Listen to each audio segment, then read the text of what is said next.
Hi friends, pasta ఎలా prepare చేద్దామో చూద్దాం. First పాస్తాని ఉడకబెట్టుకుందాం ఇట్లా. ఓకేనా? ఉడకబెట్టుకున్న తర్వాత వెజ్ పాస్తా కాబట్టి వెజిటేబుల్స్ ఏమేమి కావాలో కట్ చేసి పెట్టుకుందాం. దాంట్లోకి క్యాప్సికమ్ తీసుకున్నాను, టమాటా, ఆలు, కొంచెం వెల్లుల్లిపాయ ముక్కలు అనమాట. ఇది పాస్తా సాస్ అనమాట.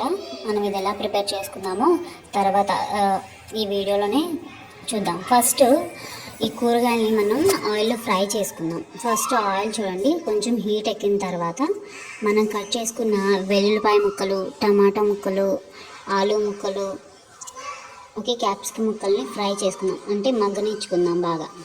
మగ్గిన తర్వాత అంటే కొంచెం బాగా మగ్గిన తర్వాత వాటిని ఫస్ట్ మనం వెల్లుల్లిపాయని కొంచెం రెడ్ కలర్లో మగ్గినట్టు ఉంచుకున్న తర్వాత కూరగాయలన్నీ మగ్గించుకోవాలి. మగ్గించుకున్న తర్వాత ఇవి చూడండి, ఎప్పుడైతే మనం ఉడకపెట్టుకున్నాం చూసారా పాస్తాని, ఆ ఉడకపెట్టుకున్న పాస్తాని దీంట్లో యాడ్ చేసుకోవాలన్నమాట.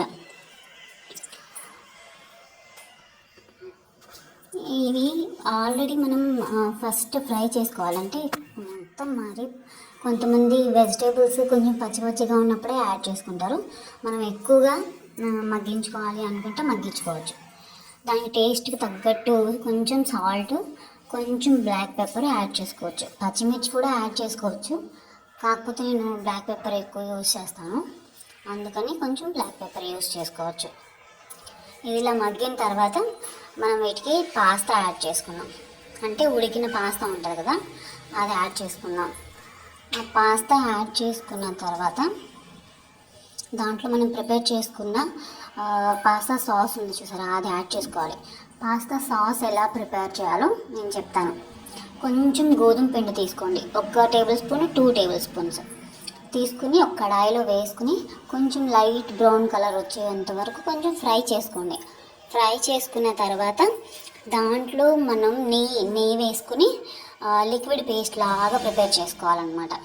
అది ఎప్పుడైతే లైట్ బ్రౌన్ కలర్లో వస్తుందో మన దగ్గర కొంచెం వేడిగా ఉన్న పాలుని, అంటే హాఫ్ పాలు, అంటే హాఫ్ లీటర్లో సగం పావు లీటర్ యాడ్ చేసుకుని ఈ మిక్సర్ని కలుపుతూ ఉన్నాం అనుకోండి, ఒక థిక్ పేస్ట్ లాగా వస్తుంది అనమాట. ఓకే, మనకు కావాలనుకుంటే కొంచెం సాల్ట్, కొంచెం బ్లాక్ పెప్పర్ కూడా యాడ్ చేసుకుంటే, అంటే సాల్టీ సాస్ ఉంటుంది కదా, కొంచెం ఉప్పుగా కొంచెం లైట్గా ఉంటుంది అనమాట. యాడ్ చేసుకోకపోయినా పర్లేదు, కావాలి టేస్ట్గా కావాలి అనుకున్నప్పుడు యాడ్ చేసుకోవచ్చు. ఈ సాస్లో మీకు కావాలనుకుంటే సెసమీ సీడ్స్, అంటే నువ్వులు గ్రైండ్ చేసి పౌడర్ అలా కూడా యాడ్ చేసుకోవచ్చు. కాకపోతే నేను జస్ట్ గోధుమ పిండి, పాలు, నెయ్యితో పాస్తా సాస్ తయారు చేసుకుంటాను.